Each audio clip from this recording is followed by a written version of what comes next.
I never thought a single key could stop my heart cold. My wife, Marissa, had told me she was attending a yoga class, her second that week, an innocent claim if ever there was one. But when I unzipped her gym bag, hoping to toss in the water bottle she'd forgotten, I discovered something that felt like a slap across the face. 2 hotel keys tucked into the side pocket, resting atop folded towels, with no yoga pants or workout gear in sight. My breath caught in my throat. I felt my pulse hammering in my ears, that slow, dawning horror you get right before your world tilts on its axis. And in that moment, a pang of guilt tangled with the shock, because part of me had been silently dreading, and expecting, this very thing. I'm not proud of how I reacted. At first, I just stared at the keys in dumb disbelief, as though I couldn't quite comprehend what I was looking at. I was kneeling by the sofa, sunlight streaming through the curtains, highlighting every speck of dust that swirled by. The house was painfully quiet, too quiet, and my own breathing sounded loud in my ears. I reached out, my fingers trembling, to pick up one of the hotel keycards. It belonged to the Hanover Inn, the kind of place that prided itself on discreet, high-end comforts. I recognized the logo because it was one of the nicer hotels downtown, somewhere we'd occasionally visited for a Sunday brunch. My mind reeled, conjuring all sorts of images. Marissa, booking a room in secret. Marissa, meeting someone there. Then came the small voice of denial, maybe there's a sensible explanation. Maybe the hotel was hosting her yoga class in one of their event rooms. They do that sometimes, right? My rational mind shot back with a retort, sure, but if that were the case, why not mention it?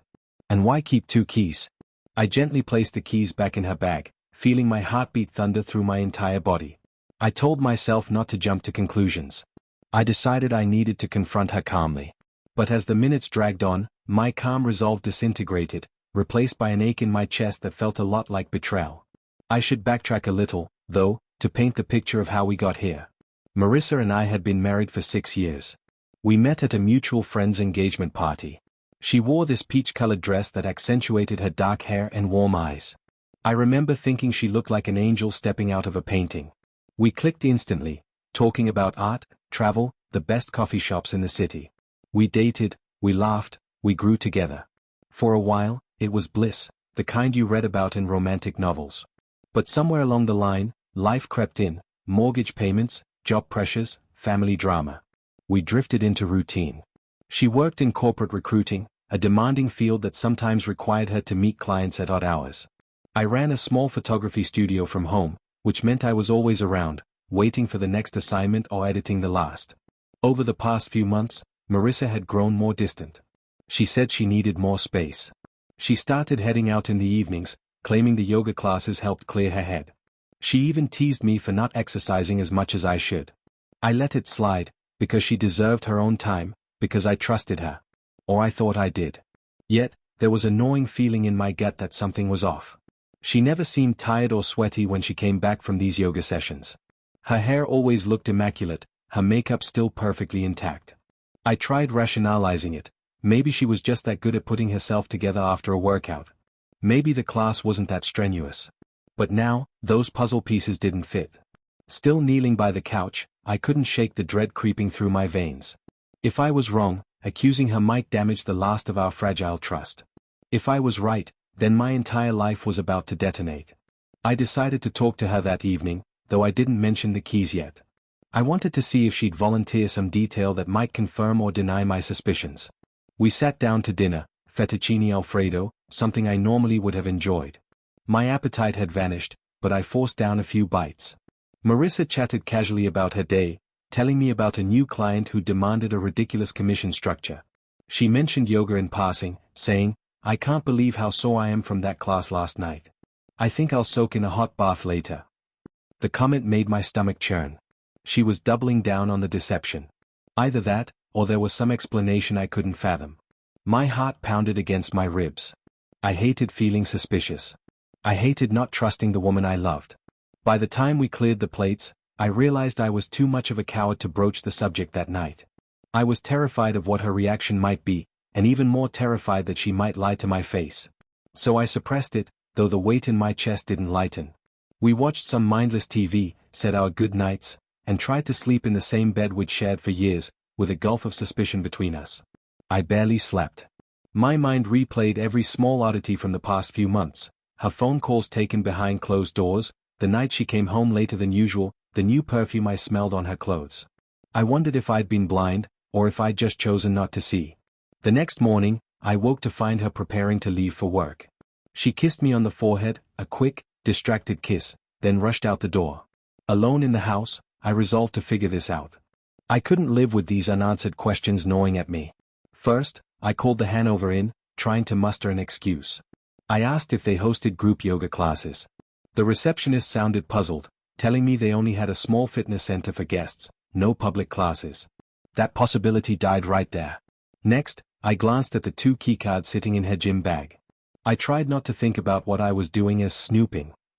I told myself it was legitimate concern. If something was amiss, I needed clarity. Curiosity overcame guilt, and I decided to see if the keys were still active. Maybe it was a dead end, but maybe it wasn't. I grabbed them, shoved them into my wallet, and drove down to the hotel, a pit forming in my stomach. The Hanover Inn was all sleek marble floors, polished brass fixtures, and the faint scent of lavender drifting through the lobby. I felt out of place in my jeans and hoodie, like an intruder in a palace. My heart hammered as I approached the front desk, struggling for a plausible story. But fate, or coincidence, saved me from having to lie on the spot. The receptionist was on the phone, and a line was forming behind her. Meanwhile, a distracted-looking bellhop walked by. Taking a deep breath, I seized the moment and slipped into the elevator. I pressed the button for the 5th floor at random, hoping for a moment alone. When the elevator doors slid shut, I rummaged for the keycards. My palms were clammy. This felt so wrong, but I was in too deep to back out now. As the elevator rose, I noticed a sign listing floors. The restaurant was on the 2nd floor, spa on the 3rd, guest rooms on 4 through 7. I guessed these keys would open a room on one of those floors. When the doors opened on the 5th, I stepped into a corridor lined with plush carpet and softly glowing sconces. There were rows of identical doors. I tried the first keycard on a random door, nothing. Then the second. Also nothing. My heart sank. Maybe these keys were from a past stay, no longer valid. But I kept walking, passing room after room, sliding the card through the locks. On the 3rd try, as I swiped the 2nd key, the light on the door blinked green, and the latch clicked open. My pulse spiked. I froze, glancing up and down the hall. No one was around. Slowly, I pushed the door open. The room inside was neat, with a king-size bed, a desk, and a large window overlooking the city. The curtains were drawn. A faint whiff of air freshener hung in the air. It looked like your standard upscale hotel room, nothing unusual. Except the bed had been used. The sheets were rumpled, pillows scattered. On the nightstand sat an empty wine glass, lipstick smudged on the rim. My world tilted. I stared at that lipstick mark, struggling to breathe. That shade of red looked painfully familiar. Marissa had worn something similar last weekend. But maybe that was just my mind playing tricks. My throat felt tight, my head fuzzy. In a daze, I forced myself to check the bathroom. A small bar of hotel soap sat by the sink, partially unwrapped. The wastebasket was empty except for a single tissue. No sign of luggage or personal items. I didn't stay long, fear of someone walking in gripped me. On shaky legs, I backed out of the room, letting the door shut behind me as quietly as possible. In the corridor, my mind swirled with images I didn't want to imagine. Marissa in that bed, entangled with someone else. The heartbreak, the denial, the fury, I cycled through them all in seconds, barely keeping myself together. I slipped the keycards back into my wallet and managed to navigate the elevator down to the lobby, head spinning with what I'd discovered. My entire world felt like an optical illusion, the kind that shimmers out of focus when you stare too hard. By the time I made it to my car, my hands were shaking so violently I dropped the keys. I had to sit there for a moment, forehead pressed to the steering wheel, willing myself not to scream. Over the next few days, I tried to maintain a sense of normalcy at home. I'd learned enough to suspect an affair, but not enough to prove it beyond a shadow of doubt. And I still hadn't confronted Marissa. My internal monologue swung wildly. Maybe the room was for someone else. Maybe she was setting up a surprise for me, some bizarre, twisted plan. But that lipstick-stained glass, the unmade bed. The surprise theory seemed laughably thin. Marissa, for her part, continued her routine. Work, yoga, home. She was always polite, sometimes affectionate, but there was a distance in her eyes I couldn't ignore. I tried paying closer attention. She would slip off to take phone calls in another room, or come home late, apologizing vaguely. I thought about hiring a private investigator, but the idea felt too cold and calculating. Shouldn't I just talk to my wife? Yes, I should. But how do you ask the person you love if they're cheating on you without unraveling everything? I felt paralyzed, drifting through the days like a man with a secret tumor gnawing at him from the inside. Each morning I woke up, stared at Marissa's sleeping form, and wondered how I'd missed the signs. Then, one Saturday afternoon, she said she had a long yoga session, and might grab coffee with her instructor afterward. I waited until she left, gave it 15 minutes, then hopped in my car. I parked discreetly a few blocks from the yoga studio she claimed to attend. Sure enough, her car never arrived. Instead, a rideshare pulled up near the corner. She got out, wearing her leggings and a loose workout top, then checked her phone repeatedly. A moment later, a sleek black sedan slid up to the curb, and she climbed in. No yoga mat in sight. I followed them, keeping a few cars behind. My heart hammered, palms clammy on the wheel. I felt like a spy, or a jealous fool, maybe both. They drove across town, eventually pulling into the Hanover Inn parking garage. I nearly swerved off the road when I saw them turn into that familiar structure. This was it. Proof. Unless she was meeting someone for an entirely innocent reason, but what could that possibly be? I trailed them into the garage, parking on a lower level. My chest felt tight as I hurried up the stairwell, scanning the floors. I spotted her stepping into the elevator with a man, tall, dark-haired, wearing a business suit. I caught the brief profile of his face as the elevator doors slid shut. I'd never seen him before. It was like being stabbed with a cold blade. By the time I reached the 5th floor, the corridor was empty. I guess they'd gone to the same room I'd found earlier. Sure enough, the door to room 517 had a "Do Not Disturb" sign hanging from the knob. Rage surged through me, but so did heartbreak. For a wild moment, I considered pounding on the door, demanding answers. But I couldn't bring myself to do it. I stood there, just a few feet away from the threshold, feeling more powerless and lost than I'd ever felt in my life. In the end, I staggered back to the stairwell, sinking onto a step. My mind flooded with memories, our wedding vows, honeymoon pictures, lazy Sunday mornings. All the while, she was up there with another man.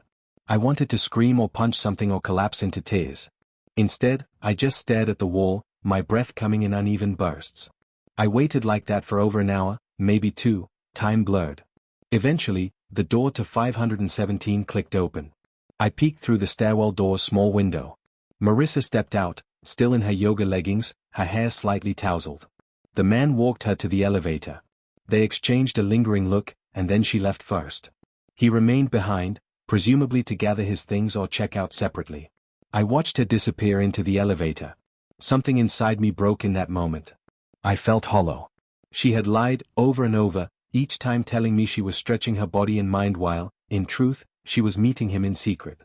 I wondered if I'd ever look at her the same way again. Returning to my car, I realized I had no plan for what came next. Did I confront her at home that night, or did I gather more proof?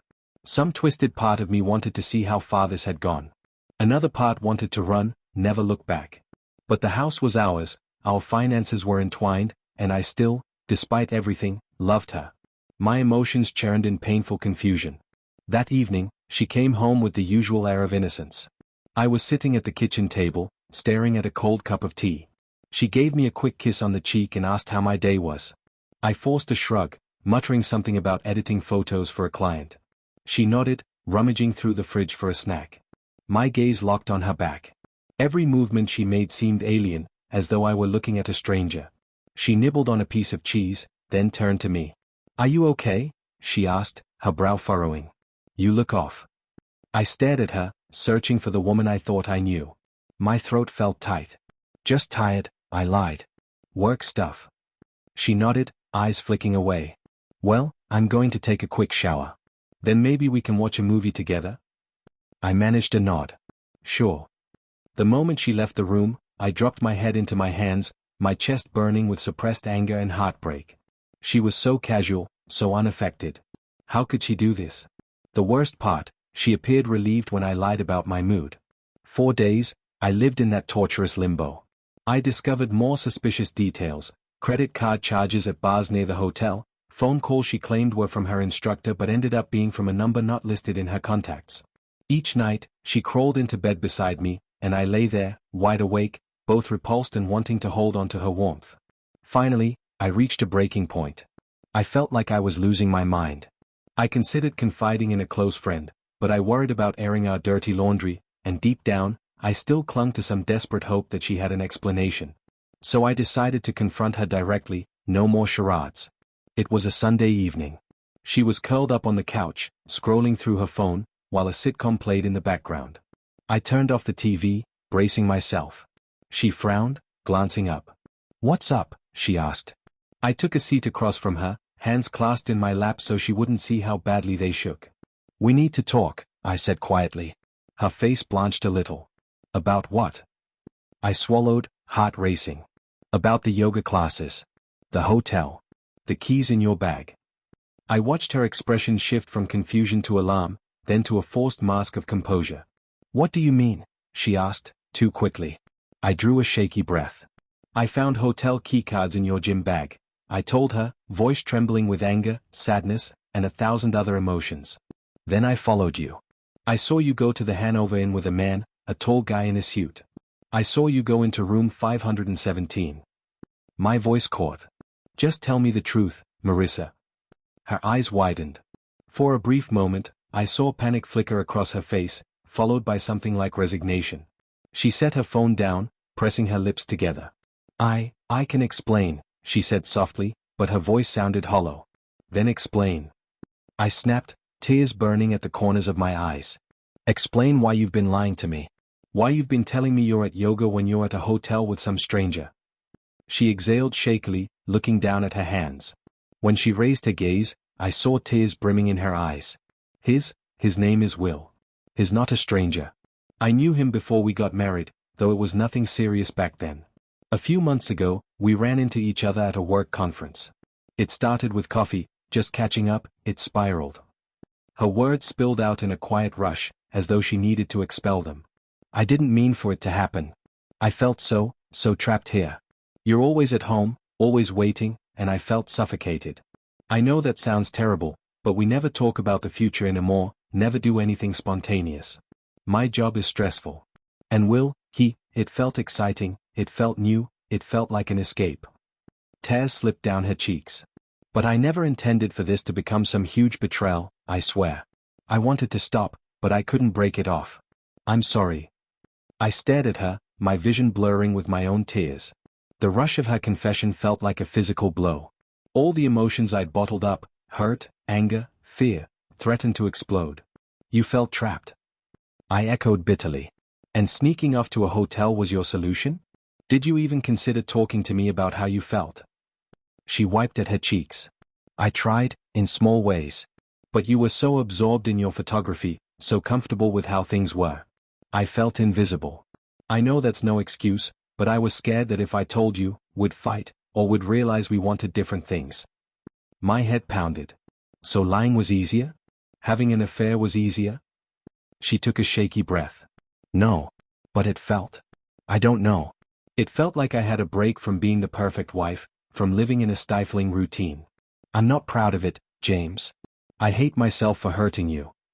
I leaned back in my chair, tears sliding down my face despite my best efforts.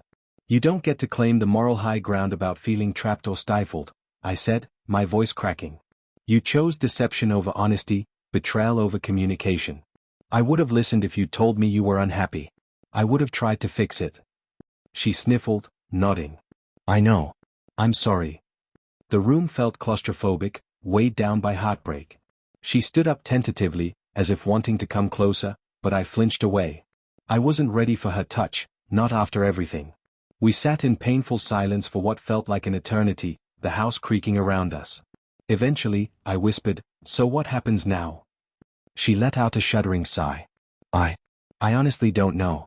I haven't seen him for 2 days, and I'd already planned to tell him I couldn't keep doing this. I never wanted this to blow up our marriage.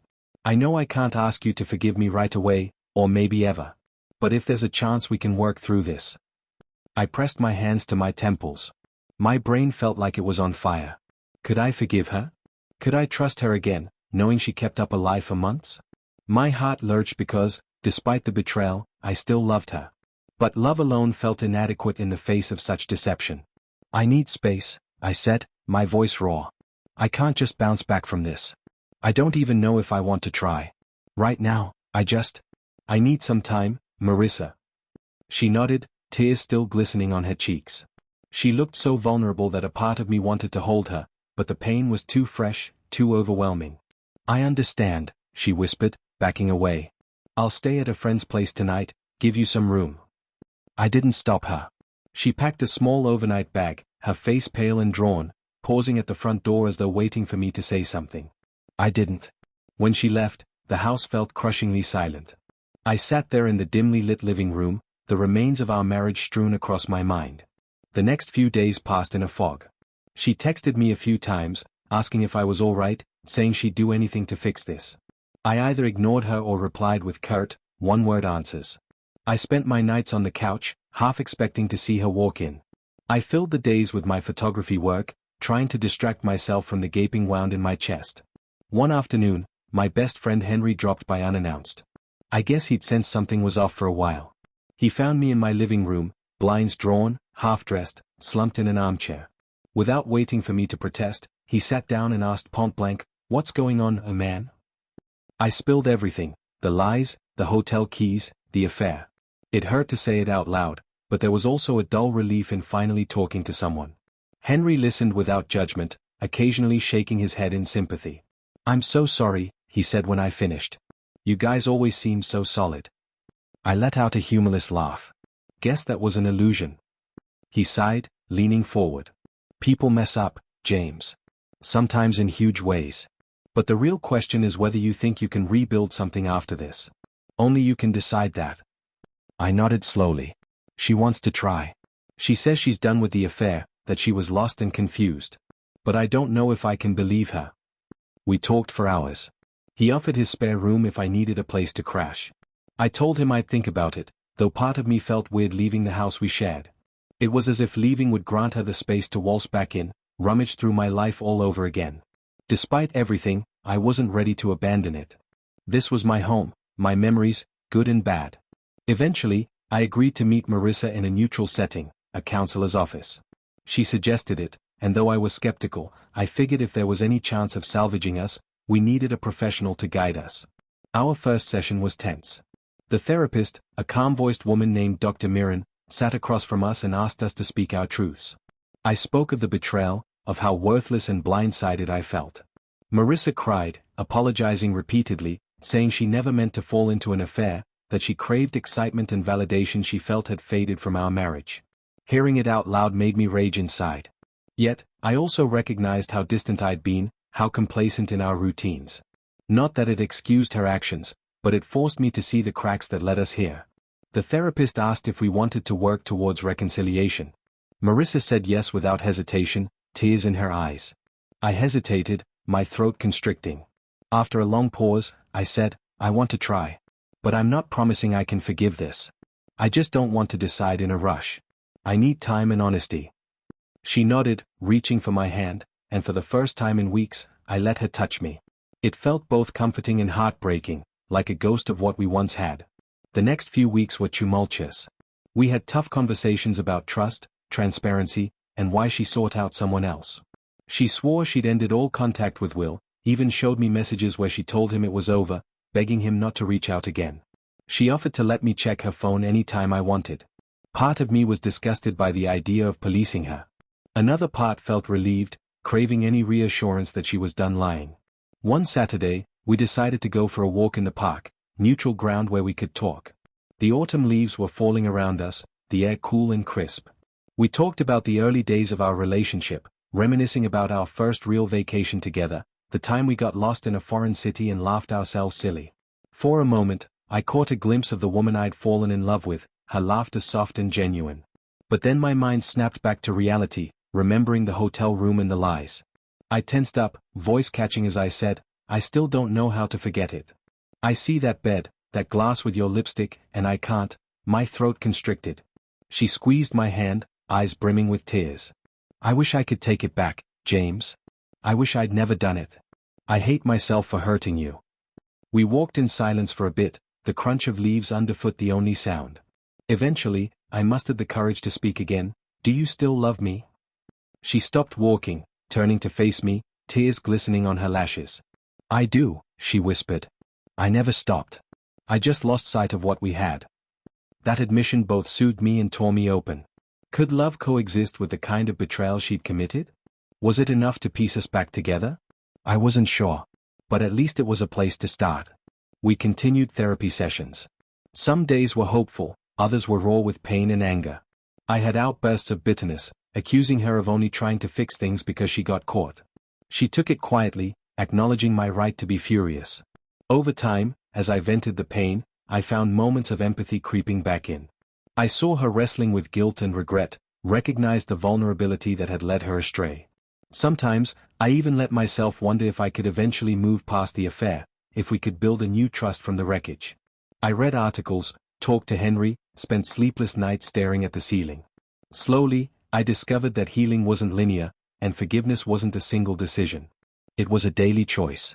One evening, Marissa cooked my favorite meal, lasagna with extra cheese. We sat together at the table. It felt almost normal, except for the unspoken tension always lingering at the edges. After dinner, I asked if we could go to the basement. That's where we stored old photo albums, collecting dust on a rickety shelf. She agreed, though she looked uncertain. We flipped through pictures of our wedding, of us cutting the cake, our first Christmas together, our old vacations. Nostalgia washed over me, along with a pang of sadness at how naive and unbreakable we'd been. In one photo, we sat on the beach, arms around each other, grinning like fools at the camera. I couldn't help but compare that joy to the turmoil we were in now. Do you ever think about how happy we were? I asked softly. She nodded, tears glinting in her eyes. Every day. I want that back. I want to be better, together. I bit my lip, flipping the page. Another memory. Another life. We can try, I said, my voice thick. But it's not going to be the same as before. You know that, right? She reached for my hand, brushing her thumb over my knuckles. I know, she whispered. Maybe we can make it stronger, more honest. I'm willing to do whatever it takes. Something inside me twisted, a fragile mixture of longing, pain, and reluctant hope. Okay, I said quietly. Then let's try. As the weeks turned into months, we set guidelines for rebuilding trust.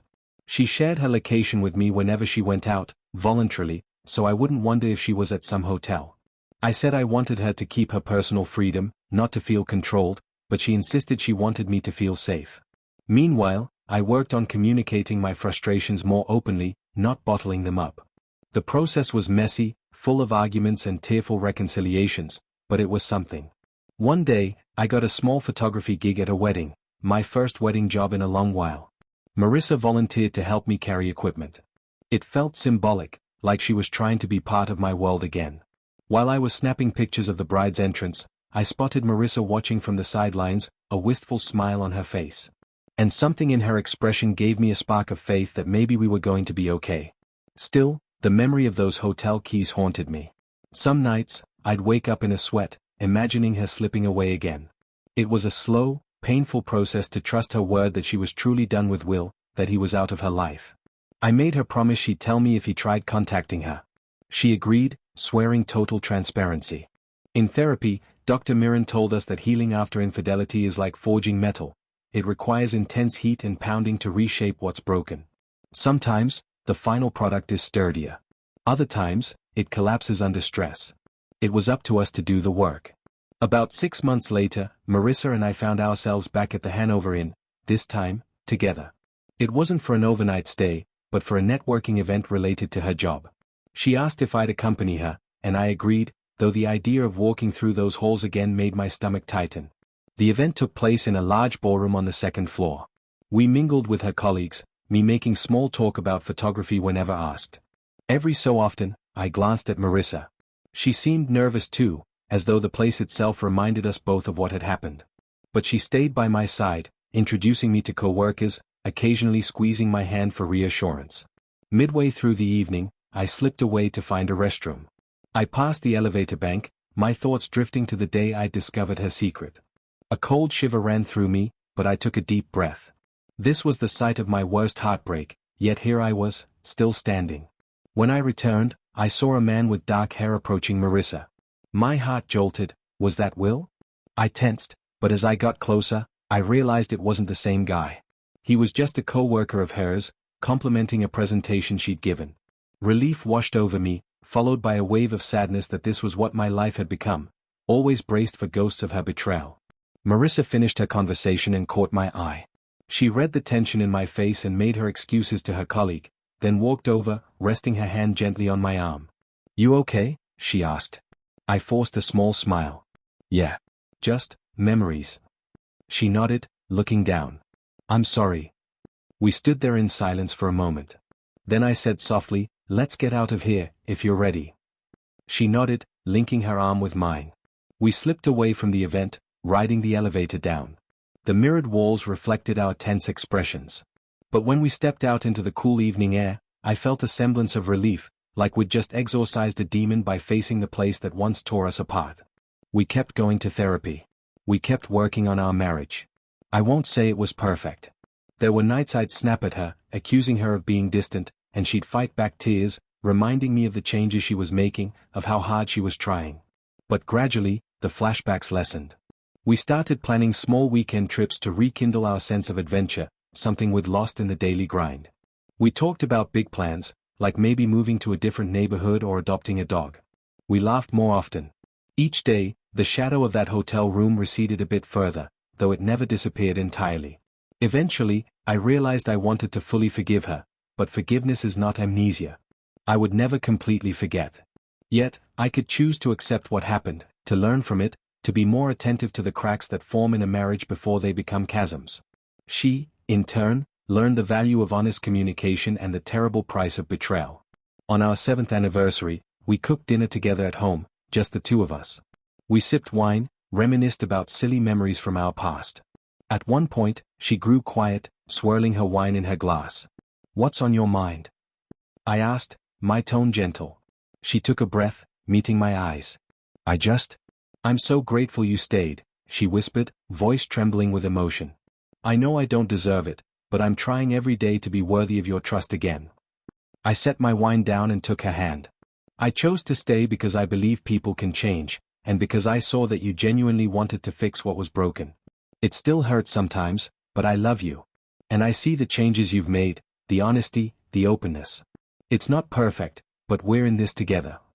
Her eyes brimmed with tears, and she leaned forward, pressing her forehead to mine. In that moment, I felt both the weight of the past and the hope for the future. It was a fragile piece, but it was ours. If someone asked me now whether I've truly forgiven Marissa, I'd say yes, but with the caveat that trust is an ongoing commitment, a choice made each morning when we wake up. The memory of those hotel keys never vanished. Sometimes, they flicker in my mind at random moments. But I use that memory as a reminder of what we nearly lost, and how delicate the bonds of love and fidelity can be. We're still together, still working, still healing. Our marriage is different from before, less naive, more cautious, but also deeper in some ways. We confront our fears and dissatisfactions head-on, refusing to let them fester. We share more, hold each other accountable, and in doing so, we've discovered new depths of intimacy. I won't pretend that affair was a blessing in disguise. It was a wound that nearly destroyed us. But having survived it, I understand the complexity of marriage better than ever. People slip, they break, they hurt each other in profound ways. Yet sometimes, with genuine remorse, hard work, and a willingness to confront the darkest truths, a relationship can be mended into something unexpectedly resilient. Yes, there are moments I still ache with the memory of that rumpled hotel bed, the lipstick-stained glass. But then I look at Marissa, see the way she strives to show me love in countless small gestures, the way she meets my eyes without flinching, and I remember why I fought for us. We're no fairy tale, and I don't know what the future holds. But as we walk hand in hand, forging a new path through the aftermath of betrayal, I choose to believe in the power of perseverance and second chances. It's not easy, but it's ours to shape, and for now, that's enough.